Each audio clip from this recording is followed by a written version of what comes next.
Porque es que lo que pasó ese día en esa cruz rompió, es un rompimiento, quebró y marcó el destino para la iglesia. Allí fue donde se preparó el regalo, y como en ese último instante Jesús siguió desbordando gracia para nosotros. Y el misterio de la gracia se refleja completamente en lo que pasó ese último día. Jesús perfecto, Jesús santo, Jesús sin mancha. Lo que sucedió ese día fue el acto más grande de injusticia que ha vivido la humanidad. Un hombre justo, sin pecado, sin mancha, sin culpa. Un hombre que toda su vida había procurado ayudar a otros, había bendecido la vida de otros. Su mensaje era amor, perdón, misericordia, sanidad para el enfermo, libertad para el cautivo. Una vida ejemplar que fue perturbada por aquellos que no podían concebir que alguien más hiciera lo que ellos no podían hacer. ¿Quiénes fueron los que finalmente mataron a Jesús? ¿Quiénes? No, Él murió por nosotros, pero ¿quién mató a Jesús? No fue el pueblo romano. Los que mataron a Jesús fueron el sistema religioso del tiempo. O sea, en pocas palabras, los evangélicos de su época. Fariseos, saduceos, herodianos. ¿Quiénes eran ellos? Levitas y sacerdotes, hombres del templo, doctores de la ley, hombres de palabra. Y ellos fueron los que finalmente sofocaron al gobierno romano para que finalmente ellos echaran mano de Jesús. ¿Pero por qué ellos decidieron atacar a Jesús? Porque su mensaje, ese mensaje de perdón, de salvación, de vida, de libertad, iba en contra de su organización religiosa, de su orden religioso. ¿Y qué provocaron? Provocaron que un hombre bueno, perfecto y santo terminara muriendo en una cruz. Estos días de esa semana fueron días fatídicos. A Jesús lo encontraron todo el tiempo en los templos predicando, en las calles predicando, lo vieron en las sinagogas, pero de la manera más ruin y sucia. Lo tomaron preso en la oscuridad de la noche. Lo vieron caminar por las calles, pero en una captura ilícita, en la oscuridad de la noche, en la penumbra, al mejor estilo de los funcionarios corruptos. Fue llevado preso, fue víctima de un juicio viciado, sin pruebas, sin acusaciones reales. Fue víctima del mismo pueblo al cual había servido. Dice la palabra que después de que, es impresionante cómo había más deseo del gobernante romano en evitar que Jesús fuera a la cruz que su mismo pueblo. Mientras los doctores de la ley, mientras todo este equipo de sacerdotes y escribas le acusaban, incluso hasta el gobernante romano decía: porque yo no encuentro cómo condenar a este hombre.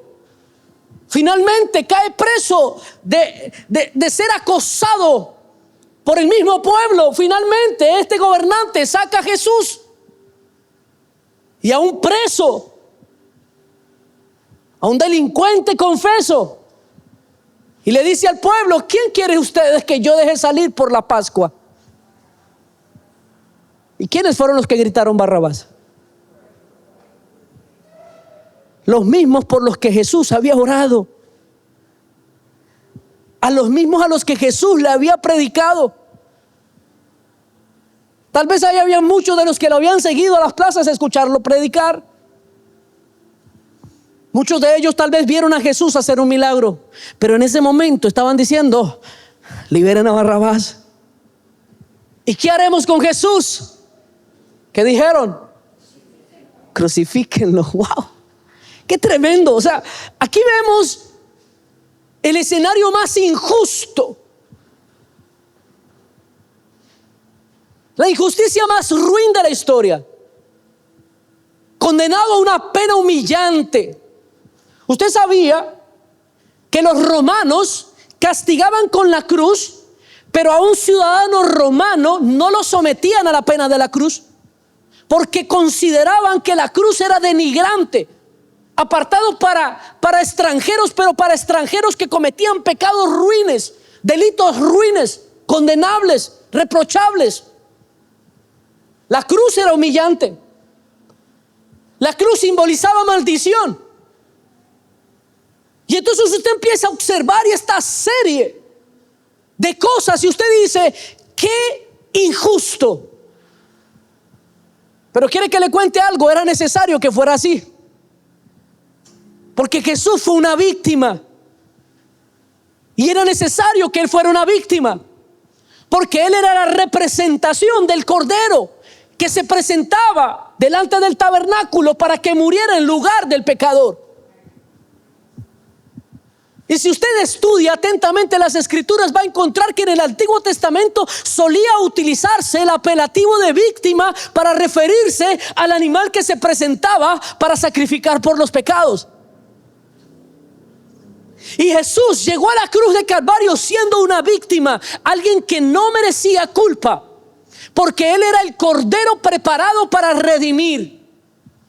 Él era el sacrificio proveído por el Padre para morir en su lugar y en mi lugar. Usted y yo éramos los que estábamos siendo juzgados en aquella cruz del Calvario. Porque mientras estaban ocurriendo una serie de sucesos humanamente en la tierra, terrenalmente, también estaban pasando cosas espiritualmente. En ese momento estaba ocurriendo un juicio en el cual Satanás acusaba a la humanidad, pero el Padre presentaba una víctima para suplir la justicia de Dios a causa del pecado del hombre. Porque dice la Biblia, por cuanto el hombre fue pecador, por causa del pecado heredó la muerte. ¿Sabe qué dice la Biblia? La paga del pecado es...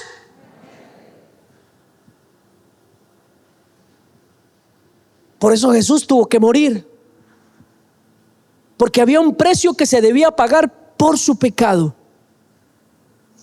Usted sabía que en su humanidad usted no es merecedor de la vida eterna. Alguien alguna vez me preguntó y me dijo, pero ¿por qué si Dios nos ama tanto, por qué no Dios simplemente nos perdonó? ¿Por qué Él tuvo que presentar a Jesús? Yo quiero explicarle un poquito por encima antes de entrar en profundidad con el mensaje. Resulta que Dios es el más justo de los jueces. Y acabamos de hablar de una escena de injusticia. ¿Usted qué pensaría si el juez más justo del mundo trajeran a alguien que ama a su tribunal y que por causa de que le ama decidiera pasar por alto todas las leyes? ¿Usted qué pensaría de ese juez? Que dejó de ser un juez justo, ¿cierto? Resulta que hay un precio a causa del pecado. Y ese precio a causa del pecado fue emitido por la justicia misma de Dios. Por eso Dios no puede pasar por alto su propia justicia, porque si Dios pasa por alto su propia justicia, se quebranta a sí mismo como Dios. Y Dios es perfecto y es justo, por lo cual simplemente no podía perdonarnos. Era necesario que se pagara el precio. Alguien tenía que morir. Dígale al que está a su lado, usted tenía que morir. El hombre fue sacado del Edén y arrojado a la tierra. ¿Para qué?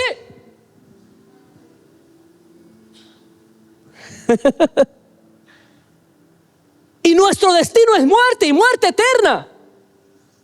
Por eso fue necesario que Jesús se presentara y fuera la víctima que redimiera, Así como el diseño del tabernáculo, dice la palabra que cuando alguien en el pueblo de Israel pecaba, tenía que presentar una víctima, ir donde el sacerdote, entregarle el animal y participar de un rito religioso. En ese rito religioso era tomada aquella víctima y esa víctima era sacrificada en lugar del pecador. Al morir esa víctima, esa sangre se ponía sobre el altar. Eso simbolizaba el pago por el pecado, lo que permitía que a través de ese pago fuera visto el hombre por Dios. El tabernáculo representaba la separación que había entre Dios y los hombres. Y cuando se presentaba la víctima, a través de la sangre de la víctima, Dios observaba al oferente y lo veía limpio. Pero resulta que ese sacrificio que se presentaba en el tabernáculo era un sacrificio temporal. Era un sacrificio que tenía punto de término. Solo bastaba que el pecador volviera a pecar y se hacía necesario que presentara un nuevo sacrificio. Cuando Dios envía a Jesús a la tierra, lo envió para solucionar un problema que el hombre no podía solucionar. Dígale al que está a su lado, dígale: tú tenías un problema con el pecado que tú no podías solucionar. Por más que tú intentes guardarte, haz memoria, cuántas mentiritas blancas se te escapan. ¿Ah? Dígale que no estoy, mentiste, ya pecaste.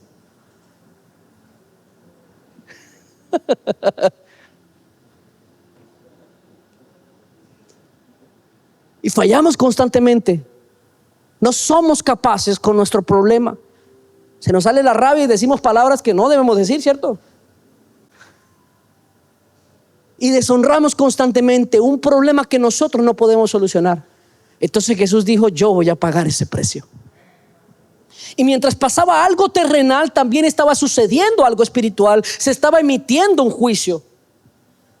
Y en la silla del juicio, donde debíamos estar sentados nosotros como acusados, se estaba sentando una víctima pura, perfecta, para redimirnos. ¿Usted sabe qué significa redención? Redención significa en lugar de.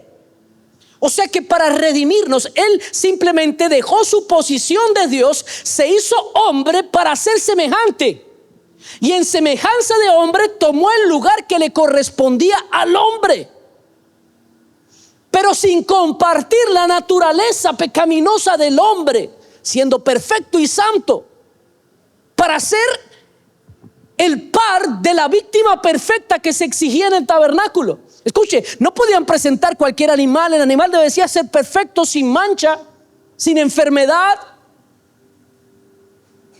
Jesús se presenta santo, perfecto, sin mancha, para poder tomar el lugar que a usted y a mí nos correspondía. Jesús viene al mundo, camina en el mundo, sirve al mundo, bendice al mundo, y el mundo lo crucifica. Pero estando allí en el final de sus tiempos, y ahí es donde yo más me emociono, como Jesús no desperdició ni un solo instante sobre la tierra, y aún en el último minuto desató toda su gracia y su amor para la humanidad. Y quiero que usted me acompañe. Vamos a ir al libro de Lucas, capítulo 23, verso 33. Dice: cuando llegaron al lugar llamado de la Calavera, le crucificaron allí, y a los malhechores, uno a la derecha y otro a la izquierda. Para cualquiera aquí ya es el final. Jesús ya había vivido sobre la tierra, había bendecido, había sanado, había libertado, había hecho libre a los cautivos, sanado a los enfermos. Ya había sido juzgado, ya había sido condenado. Va camino del Calvario, llega al Gólgota, y estando en el Gólgota lo toman y lo cuelgan en la cruz. Para cualquiera, aquí todo terminó, excepto para Jesús. Para Jesús aún no había terminado. Había más para desatar. Y cuando yo empiezo a observar, es muy común que nosotros en esta época o en este día prediquemos sobre esas últimas palabras que Jesús dijo en la cruz del Calvario. Pero hoy Dios el Señor me habló a través de esas palabras, pero de una perspectiva tan hermosa, porque allí se manifiesta completamente la gracia de Dios. Y mira la primera palabra que Jesús suelta en aquella cruz. Lucas 23:34. Dice: y Jesús decía: Padre, perdónalos, porque no saben lo que hacen. Y repartieron entre sí sus vestidos, echando suertes. Primera palabra que Jesús suelta en esa cruz del Calvario fue una palabra de perdón incondicional, en contra de la naturaleza humana. Porque el hombre naturalmente, cuando está siendo afrentado, cuando está siendo ofendido, cuando está siendo dañado, procura responder de la misma manera. Ponte por un instante en el lugar de Jesús. Te insultaron, te vituperaron, te juzgaron mal, inocentemente te condenaron. No bastándoles, te golpearon, vilmente te maltrataron. Mira, toda película que tú has visto no le hace mérito ni justicia a la forma en la que Jesús fue maltratado. Escuche, la condena que emite Pilatos fue una condena ejemplar, porque recuerde, Pilato estaba intentando evitar que Jesús fuera llevado a la cruz. Entonces la pena o la condena que él emite, la emite intentando evitar llevar a Cristo a la cruz. Entonces fue bastante severo. Esos 40 azotes no fueron simplemente unos golpes con un látigo. Escuche, la manera en la que ellos latigaban era con un látigo que tenía muchos lazos. Y esos lazos al final tenían unas garras o unos colmillos de animal. Generalmente ponían o colmillos de animal o garras que cuando tiraban y jalaban, desgarraba la piel. Cuando terminan de golpearlo y maltratarlo, es que lo presentan delante del pueblo. Tal vez Pilato esperando que al verlo maltratado, ensangrentado y herido, ellos tomaron la decisión de permitir que lo liberara. Pero no fue así. Después de este maltrato, de este insulto, dice que es obligado a llevar su cruz. Se considera que es muy posiblemente que él no llevó la cruz completa, que llevó tal vez el travesaño de arriba. Pero solamente eso pesaba aproximadamente entre 36 y 40 kilos. Pero piensa por un instante, después de que se te desgarró toda la piel de tu cuerpo, ahora se te obliga a llevar un peso sobre esa piel. Al punto de que llegó un momento en que ya no pudo llevarlo más y fue necesario que le ayudara. Ya sin alientos, maltratado, herido, escupido. Normalmente ellos los obligaban a hacer esa procesión hacia el lugar en el que iban a ser crucificados, para que por el camino fueran escupidos e insultados. Solía que el pueblo, cuando pasaban los malhechores, porque generalmente eran condenas para gente que había cometido delitos barbaries, los insultaban, los menospreciaban. Muchos de los que estaban en el camino también les golpeaban, les arrojaban insultos, les tiraban verduras podridas mientras llegaba a la cruz del Calvario. Y cuando llega, lo toman y le quitan sus vestiduras, lo desnudan y lo clavan a la cruz. Lo ponen en una posición que es asfixiante. Recuerda, tiene toda su piel despellejada. Y lo ponen en una posición que por la mera posición provoca asfixia. Los pulmones se comprimen, apretan el corazón. Y estando en esa posición, lo primero que le sale de sus labios es una palabra de perdón. Padre, perdónalos. Perdónalos, ellos no saben lo que hacen. Aquí Jesús está manifestando el misterio de la gracia. Aquí Jesús está mirando a la humanidad y está diciendo: yo sé que tú me has deshonrado. Aquí está Jesús mirándote, diciéndote: tú has pecado y sé que lo seguirás haciendo, pero aún así te perdono. Aquí está hablando de una gracia por la cual el hombre no puede hacer nada para recibirla. Escucha, estos hombres no le estaban pidiendo perdón a Jesús, más estaban burlando, estaban vendiéndose, estaban apostando sus vestidos. Él humillado y desnudo, colgado en aquella cruz, viendo cómo lo despreciaban, solamente suelta una palabra de amor. ¿Cuánto nos amó Jesús? Este Jesús, aún en ese momento tan fatídico, estaba dándole una enseñanza a su iglesia, estaba dándole una enseñanza a sus hijos. El perdón que usted ha recibido, dígale al que está a su lado, es el que usted también tiene que dar. Ay, ay, ay. Ay, ay, ay. Pastor, es que yo no puedo perdonar porque que me hicieron mucho daño. No creo que te hayan hecho tanto daño como el que le hicieron a Cristo. No creo que te hayan hecho tanto daño como el daño que tú le has hecho a Dios. No creo que te hayan traicionado como tú y yo hemos traicionado a Dios. Casi siempre que compartimos la Santa Cena yo suelo decirlo. A mí me impresiona la cena, la última cena, porque pudiendo hacerlo, Jesús no excluyó a Judas. Incluso en el momento en que Jesús va a ser entregado y Judas se acerca y le da un beso, ¿usted sabe cómo le responde Jesús? Le llama amigo. ¡Qué tremendo! Dígale al que está a su lado, dígale, ese es el amor que tú tienes que manifestar. Un amor incondicional. El amor que recibimos por la gracia. Escuche, el amor que recibimos por la gracia no es un amor que podamos comprar, no es un amor que podamos merecer, no es un amor que podamos ganar. Es un amor que recibimos porque Él simplemente es amor. Jesús no puede dar otra cosa más. En Él no existe raíz de odio, en Él no existe raíz de resentimiento. En Él solamente hay amor para desatar. Y en esa cruz Él soltó, desplegó amor para la humanidad. Dígale al que está a su lado, dígale, esas palabras eran para ti. Él se estaba refiriendo a ti. Cuando Él estaba diciéndole al Padre, Padre, perdónalos, Él estaba hablando de la humanidad. Perdónalos, Señor, porque ellos no entienden lo que están haciendo. Ellos no han acabado de entender que están deshonrando un amor que no merecen. Creo que hoy nosotros tenemos que reflexionar en cómo estamos respondiendo a ese amor que recibimos de Cristo. Tú y yo no merecemos estar aquí, amados. Yo no merezco estar parado aquí predicando el evangelio, pero la gracia de Él me alcanzó. Hoy tú estás aquí porque la gracia de Jesús te cobijó, no por algo que tú pudieras hacer, es por lo que Él ya hizo por ti. Por eso la Biblia dice, nosotros le amamos a Él porque ya Él nos amó primero.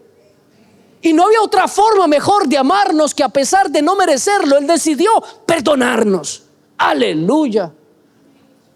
Y a pesar de eso, Jesús sigue, aún estando allí en la cruz, en sus últimos minutos de vida, sigue enseñando a la iglesia. Y miren lo que continúa diciendo. Lucas 23, verso 39 al 43. Dice, y uno de los malhechores que estaban colgados le injuriaban diciendo, si tú eres el Cristo, sálvate a ti mismo y a nosotros. Respondiendo el otro, le reprendió diciendo, ¿ni aún temes tú a Dios, estando en la misma condenación? Nosotros a la verdad justamente padecemos porque recibimos lo que merecieron nuestros hechos. Mas este ningún mal hizo y dijo a Jesús, acuérdate de mí cuando vengas en tu reino. Entonces Jesús le dijo, de cierto te digo que hoy estarás conmigo en el paraíso. Wow. Este pasaje es un misterio para muchos. Muchos lo malinterpretan. Incluso por ahí hubo un videito en redes sociales que se volvió muy famoso, que ataca la teología y que dice que dónde está nuestra teología en el pecador. El pecador no fue, el malhechor no fue a la iglesia, el malhechor nunca se congregó y cómo Jesús lo salvó. Eso es una manera irresponsable de percibir lo que pasó allí, porque la manera correcta de percibir es lo que Jesús quiso manifestar. Y es enseñarnos que la gracia es un mero regalo de su amor, que Él lo da a quien quiere, que Él lo da porque quiere, que está disponible para aquel que le quiera recibir. Escuche, no había ninguna diferencia en estos dos malhechores. Los dos que estaban colgados a su lado fueron condenados por el mismo delito. Pero ¿qué hubo de diferente entre el uno y el otro? Su corazón frente a Jesús. Ay, ay, ay. Y si sí bien es cierto lo que dicen por ahí, que esto no encaja en la teología cristiana porque este hombre no hizo méritos. Aquí Jesús dejó sentado que Él es soberano, Dios 100%, que da el perdón a quien Él quiere. Jesús estaba dejando claro que no es el hombre el que decide, ni el hombre el que determina quién se salvará. La salvación es un regalo de la gracia de Jesús. Este hombre no pidió perdón. Este hombre solamente reconoció a Jesús. Aleluya. Por eso Jesús mismo dijo: yo soy la puerta y yo soy el camino. Nadie viene al Padre si no es a través de mí. Allí en esa cruz, en esa conversación con aquel malhechor, Jesús estaba dejando sentado que no es ninguna iglesia, que no es ninguna congregación, que no es ningún pastor. Es solamente Cristo, el único camino a la vida eterna. Aleluya.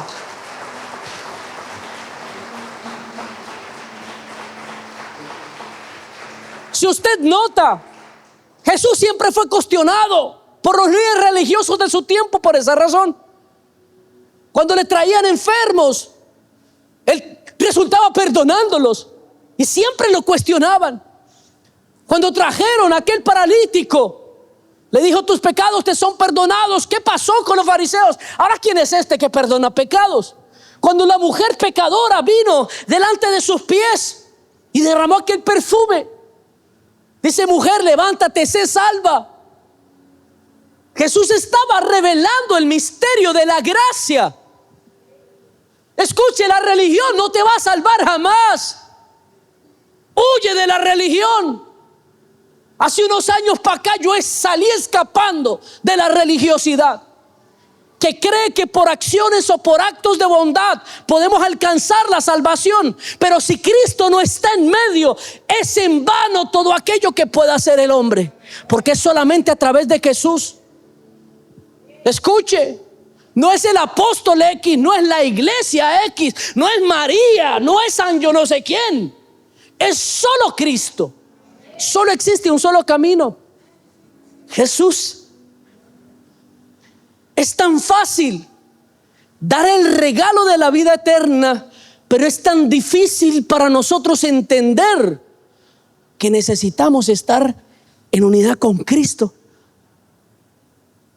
La clave, escuche, la clave es que entendamos que necesitamos hacernos uno con Él. Antes de ir a la cruz del Calvario, antes de esa noche fatídica en la cual fue arrestado vilmente, horas antes estaba orando al Padre. Y en su oración al Padre le dice: Padre, que ellos sean uno, así como tú y yo somos uno. Jesús estaba hablando el regresarle al hombre el diseño de intimidad con Dios.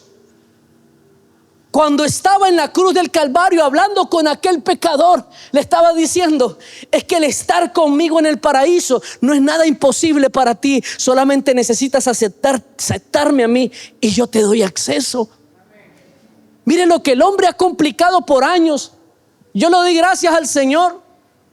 Yo le pido perdón a Dios por los primeros años que prediqué, porque los primeros años que yo prediqué era de esos evangélicos que mandaban a todo el mundo para el infierno. Hasta que un día fui confrontado por el Señor y fui confrontado en la palabra. Cuando la palabra dice que el propósito de Dios es que todos procedan al arrepentimiento.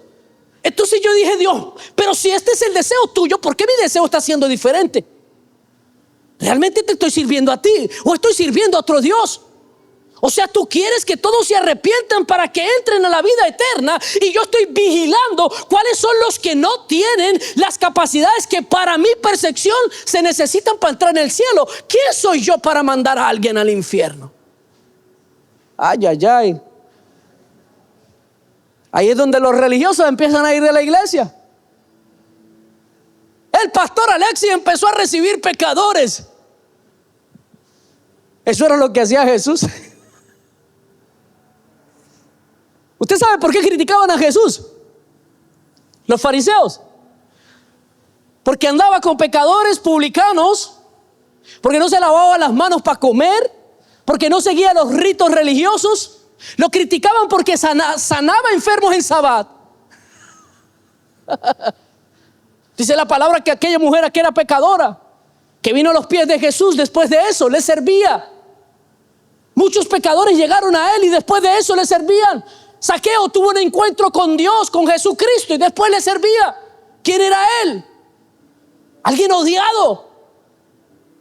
Uno de sus discípulos era cobrador de impuestos, odiado por su pueblo, pero se sentaba a la mesa con Jesús. Ay, ay, ay.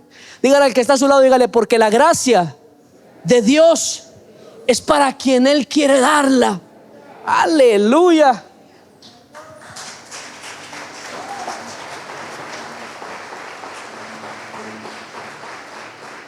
A mí me gusta pensar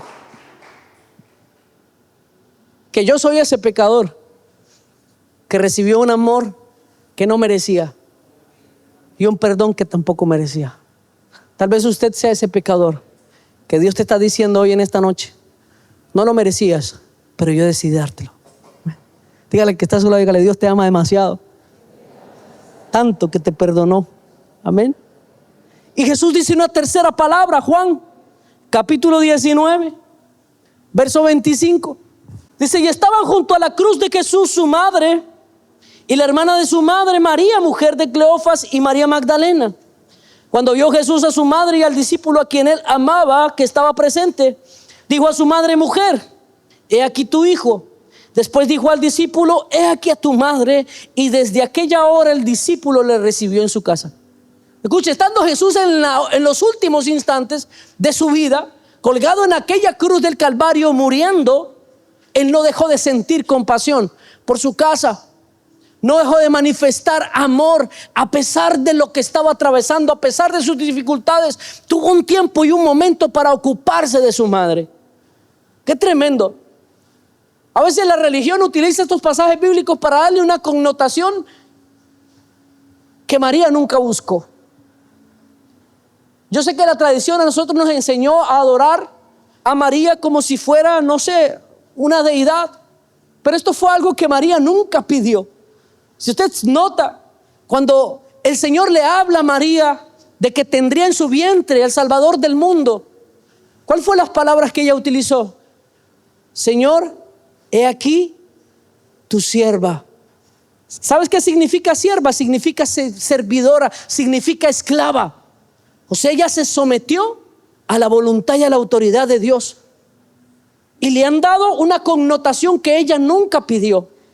Aunque terrenalmente fue la madre de Cristo, ella no puede ser la madre de Dios, porque Dios es antes de que el tiempo fuera tiempo.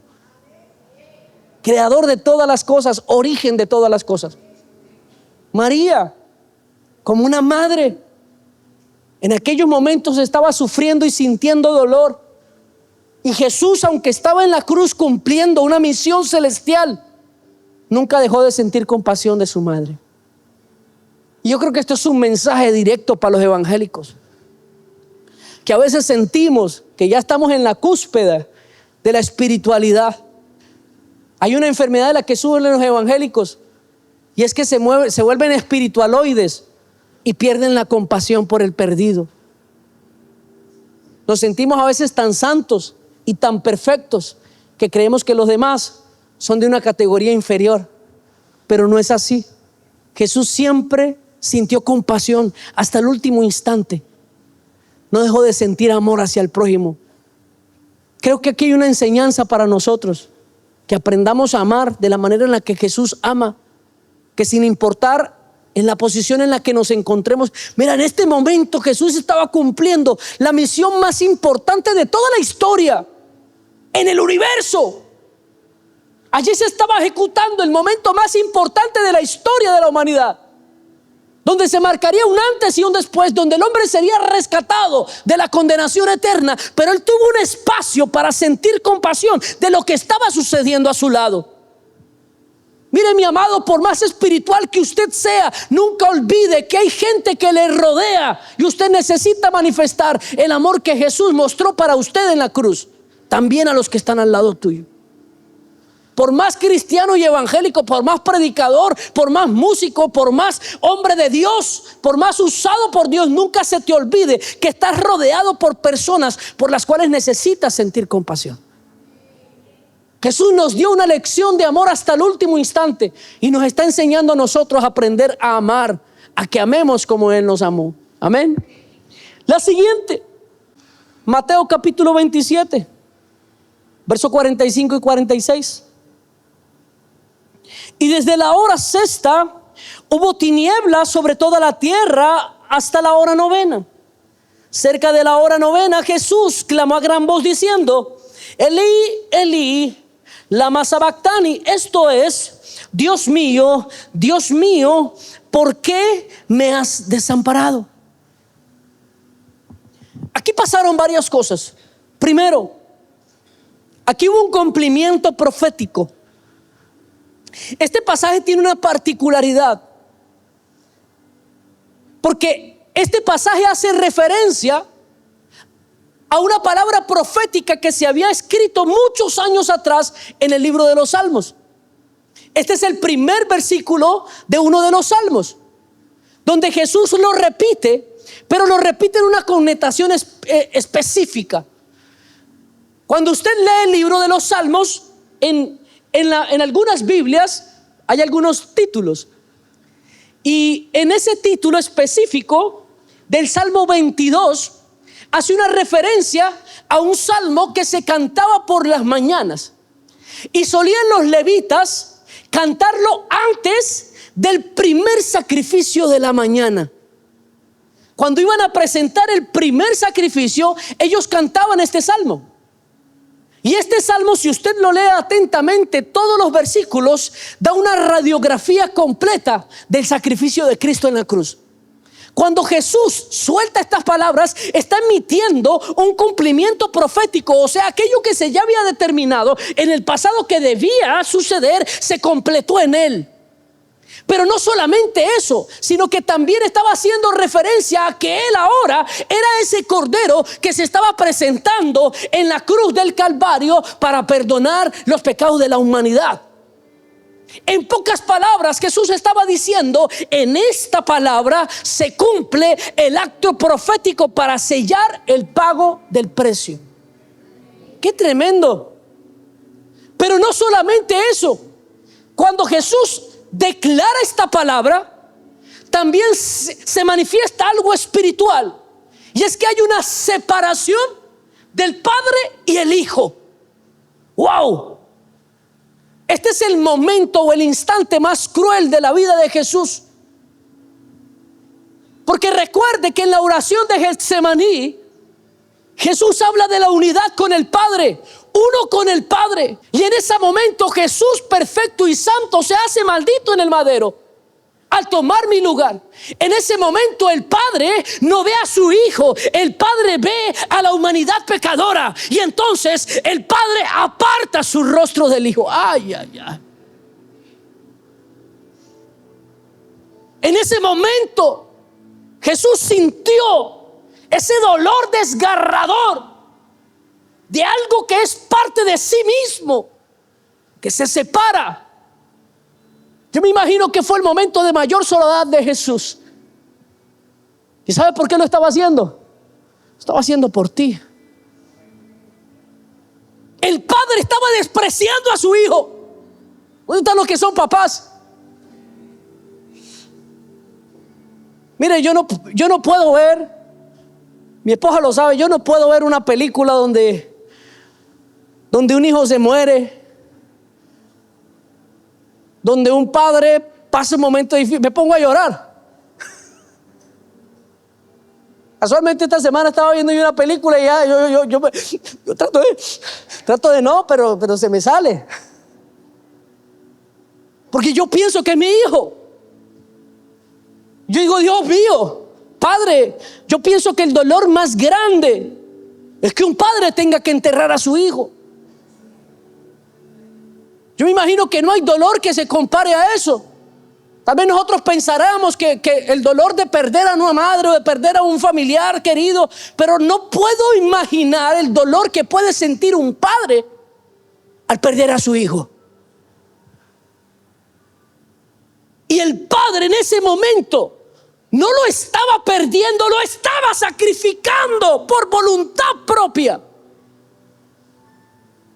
Estaba haciendo morir a su propio hijo. Fue el momento más desgarrador. Jesús sentía la partida de su padre. Y el padre sentía que estaba dejando a su hijo para morir. ¡Wow! Un dolor eterno, un dolor de eternidad. Desde la eternidad y hasta la eternidad, pero hubo un momento, un instante, donde hubo una separación. Y los culpables de eso fuimos nosotros. ¡Wow! Pero ese instante fue el que permitió que Jesús pudiera tomar el lugar nuestro. En ese momento no estaba siendo visto Jesús. En ese momento el que estaba en esa cruz era Alexis. En el momento ese, el que estaba en esa cruz era usted. En ese momento Jesús se estaba sentando en aquella silla de aquel tribunal, diciendo: yo estoy aquí para pagar por él. No es necesario que Alberto venga, porque aquí estoy yo en su lugar. No es necesario, Nilsen, que tú pagues, porque yo estoy aquí para pagar. Satanás estaba juzgando y diciendo: culpable. José, tú eres culpable. Joarby, tú eres culpable. Oriana, tú eres culpable. Pero estaba Jesús levantando la mano y diciendo: aquí estoy, yo estoy por Oriana, yo estoy por Nilsen, aquí estoy por Leo. Estoy tomando el lugar que a ellos les pertenece. Y en ese momento de dolor, derramando hasta la última gota de su sangre para hacer cumplimiento de lo que debía suceder, porque la sangre del cordero debía derramarse. En ese momento Jesús tomó mi lugar para demostrarme que me amaba. Qué tremendo. Y después de eso, Juan capítulo 19, 28. Después de esto, sabiendo Jesús que ya todo estaba consumado, dijo: para que la escritura se cumpliese, tengo sed. En esos momentos de agonía, Jesús estaba pagando el sufrimiento que el hombre merecía. En ese momento se estaba cumpliendo algo. Él sufrió para que usted y yo ya no tengamos que sufrir. Mire, mi amado, como lo dije ya anteriormente, por mucho tiempo también yo fui de los que participaba de ese evangelio, que pensábamos que para ser buenos cristianos teníamos que sufrir. Dígale al que está a su lado, dígale: Jesús ya sufrió para que tú no tengas que hacerlo. Jesús ya pagó el sufrimiento. Jesús en la cruz del Calvario llevó el oprobio, llevó el maltrato, llevó el insulto y llevó el dolor, para que usted y yo seamos libres de él. Usted necesita entender que la cruz del Calvario no solamente pagó su perdón, sino que también pagó su paz. Usted necesita entender que la plenitud de la gracia de Cristo está disponible para usted. No solamente Él lo perdonó y lo salvó, sino que Él también llevó la culpa, el maltrato, el dolor y la desesperación y la angustia, para que usted hoy sea libre, para que usted tenga gozo. Dígale al que está a su lado, dígale: sonría. Porque el gozo del Señor ha sido un regalo. Él llevó el oprobio, Él llevó el dolor, Él ya sufrió. Aleluya.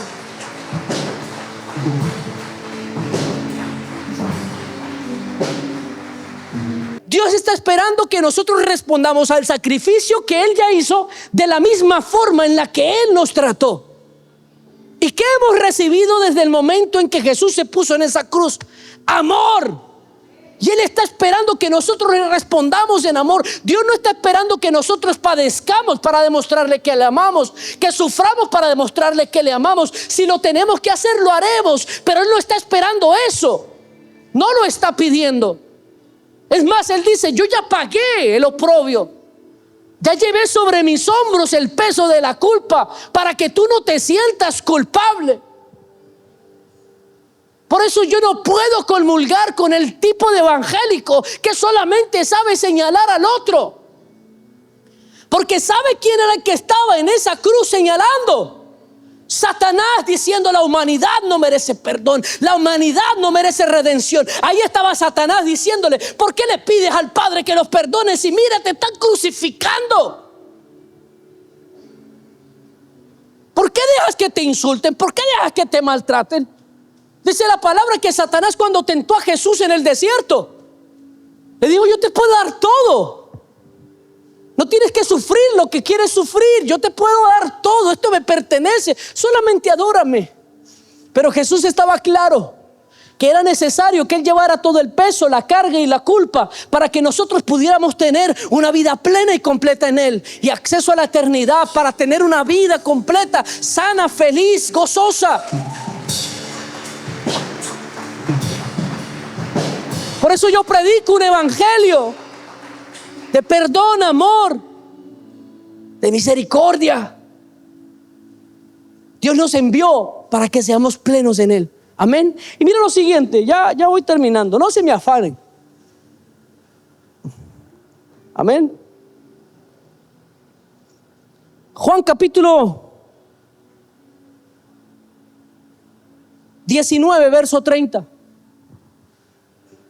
Mira que este pasaje es poderoso.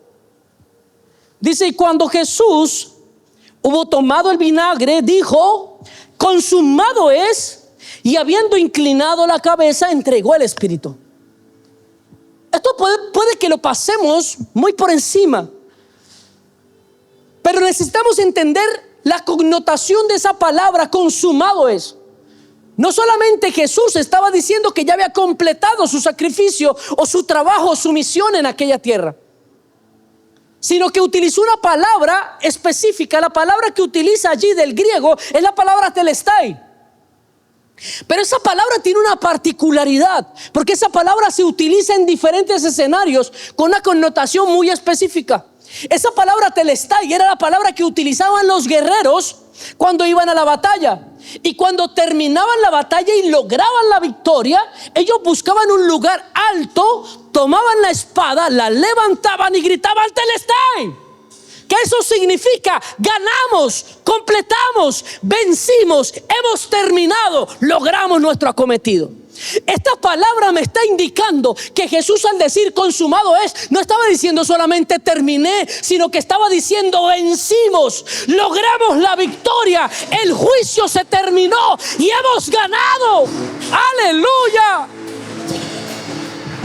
En aquel juicio, escuche, en aquel juicio el enemigo que nos condenaba se quedó sin argumentos, porque Satanás señalaba nuestro pecado. Entonces el juez justo decía: ya hay un precio que se puede pagar por el pecado, y el precio que se puede pagar por el pecado es la muerte.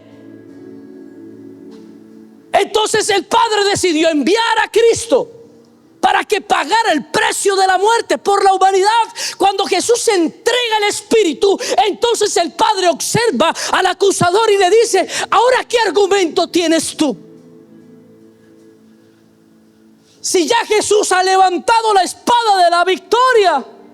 Cuando Jesús dice consumado es, está diciéndote a ti, está diciéndome a mí: levanta tu bandera de la victoria, porque el precio y la victoria tuya ya se completó. Aleluya. Mira lo que dice Colosenses capítulo 2, verso 14. Dice: y anulando el acta de los decretos que había contra nosotros, que nos era contraria, quitándola de en medio y clavándola en la cruz, y despojando a los principados y las potestades, los exhibió públicamente, triunfando sobre ellos en la cruz. ¿Sí está entendiendo? O sea, mientras estaba pasando todo esto en el entorno humano, en el entorno espiritual, Jesús estaba levantando una bandera de victoria. Estaba tomando el arca de los decretos y estaba diciendo: esto es lo que ustedes, esto es lo que las tinieblas tienen en contra de mi hijo Juan, esto es lo que las tinieblas tienen en contra de mi hijo Nielsen, esto es lo que las tinieblas tienen en contra de mi hijo Alberto. Tomó esa acta y la rompió. Aleluya. Y les dijo: ya no tienen autoridad, porque el precio que había que pagar ya fue pagado. Aleluya. Mire, mi amado, el enemigo no tiene poder en contra tuyo. El enemigo no tiene poder en contra de la iglesia. Mire, mi amado, yo no comparto esa idea. Por ahí algunos predicadores de que el diablo se les mete en el altar todo el tiempo y ven diablos por todos lados. Hermano, aquí el diablo no puede entrar, porque él ya no tiene autoridad sobre esta casa. Aleluya. Esa autoridad la perdió hace más de 2000 años en la cruz del Calvario. Lo que había en contra mío ya se pagó. Cuando el enemigo te quiera meter ideas de culpa en tu cabeza, o tú tienes que decirle a Satanás: oye, diablo mentiroso, hace más de 2000 años tú fuiste exhibido en la cruz del Calvario. Allí se te exhibió, porque ya tus argumentos son falsos. Ya no tienes autoridad, porque consumado fue. Esta palabra telestai también era una palabra que se utilizaba, escuche, se utilizaba cuando había comercio, había negocios. Tú me entregabas algo fiado a mí y yo lo tenía por un tiempo, pero cuando llegaba el tiempo de pagar, yo llegaba donde tú estabas y te entregaba todo el pago de la deuda completa. Y cuando eso pasaba, nosotros nos dábamos las manos y yo decía: telestai, te pagué, se completó, ya no hay más que dar. Y podrías venir a cobrarme y decirme: oye, pero falta. Yo te digo, yo recuerda que un día ya te pagué. Recuerda que lo que tú tenías en contra mío ya se saldó. Dígame, mi amado, si no hay algo tan bonito que usted tenga una deuda y lograr pagarla, hermano. Usted respira, ¿cierto? Pues eso fue lo que pasó en la cruz, amado. Eso es lo que pasó en la cruz, mi amado. Yo le voy a aconsejar dos cosas, le voy a dar de consejo. Si usted realmente está en comunión con Dios, si realmente está en comunión con Dios, deje de tenerle miedo a la muerte y deje de tenerle miedo al infierno.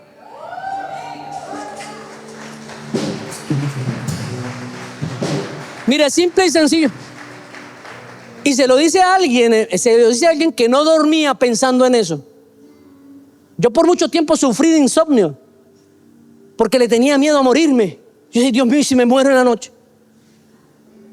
¿Y si me muero, para dónde voy? Evangélico, ya venía a la iglesia, era siervo en la iglesia, y todavía yo pensaba, porque imagínate, uno seguía haciendo cosas que no eran correctas.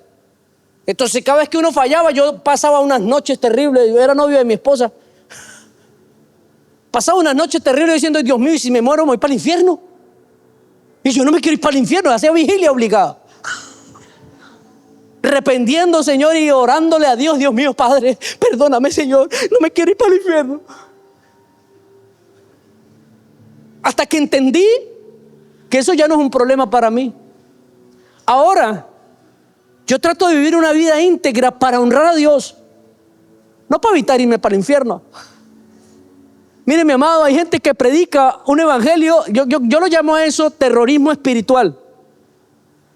Porque es que si no se convierta, se va a ir para el infierno. Y hermano, tienen esa vocecita así aguda, que usted lo siente como que: ¡ay, Dios mío, voy para el infierno! ¡Se va a condenar, hijo del diablo! Y usted se siente hijo del diablo. Y usted se siente que se va a ir para el infierno y le meten miedo. Pero la Biblia no nos enseña eso. Dios no quiere que nos acerquemos de esa forma. Dios quiere que nosotros le honremos porque le amamos, no porque tenemos miedo de que nos mande para el infierno. Un Dios vengativo. Si Él fuera un Dios vengativo, no entregaría a su Hijo Jesús en la cruz para que muriera por mí. Nosotros no nos íbamos para el infierno por causa de una venganza de Dios. sino por causa de la justicia misma de Dios, que no puede ser quebrantada. Y aún así, Él hizo algo para restablecer a nosotros el acceso a su presencia, para que ahora no temamos ni a la muerte ni al infierno, sino que le amemos tanto que le queramos honrar en todo. Aleluya. Usted tampoco le tiene que tener miedo a la muerte, mi amado, porque el día que usted muera, cuando usted abra los ojos, va a estar en la eternidad juntamente con Cristo. Aleluya.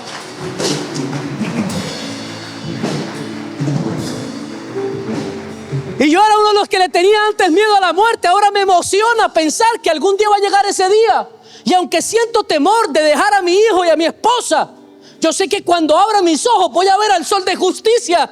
Yo solamente me imagino, mi amado, yo fantaseo.